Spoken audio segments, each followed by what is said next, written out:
Hello, fellow Disney creatives. I have another fun Disney hack for you. It's these shorts from Torrid, and you can see they have really cute Mickey heads all over them. We bought this pair for my daughter and then went back to get me a pair, and they were completely sold out, and they do not sell them online. So I thought, you know what? I can make these myself.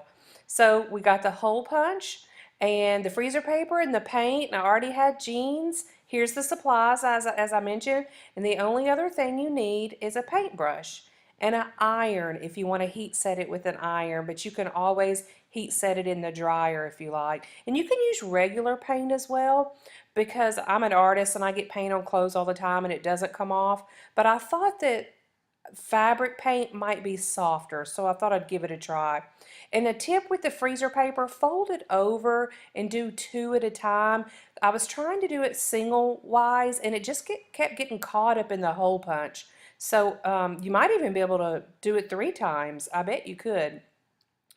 And after that, I like them to be randomly placed, and that's how they were on the Torrid jeans too. They were just randomly placed, some upside down, some sideways. But you do want to make sure that the shiny part of your freezer paper is facing down. That's what sticks to it. There, that one I messed up, and I got the sticky stuff on my iron and I had to clean it up. And I think that was the only one I messed up on, but I did learn my lesson on that.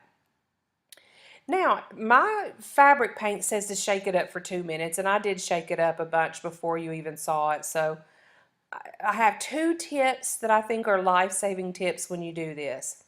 One, obviously, besides ironing them down real good, and by the way, don't use any steam in your iron when you're ironing them down. Start on the outside of the stencil and work in. Never go inside out, because you will force paint underneath your stencil. I don't care how well you have it ironed to your pants. It happened to me a couple of times. And then my tip number 2 is to go slow. Don't worry about going fast, because if you go slow, you're less likely to forget what you're doing, and you will keep the thought and your idea, oh, that I need to work from the outside in. Also, I like to use very little paint. And then I do the whole leg, and then I come back and do another layer instead of putting a lot on first.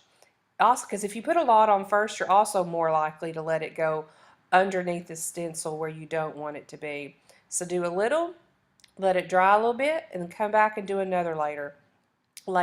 Now I'm just peeling them off here, and I'm so excited because they look so good. And I had already done the other leg, so I knew what it was going to look like. And I made some mistakes here and there where I got a little too excited and went a little fast, and it bled underneath the stencil, but nothing really major. So you can see a little bit there where it just bled just a tiny, tiny little bit. And this is the last one. And this is the finished piece. Guys, subscribe to Coal Mountain Designs. We've got a lot of great projects for you.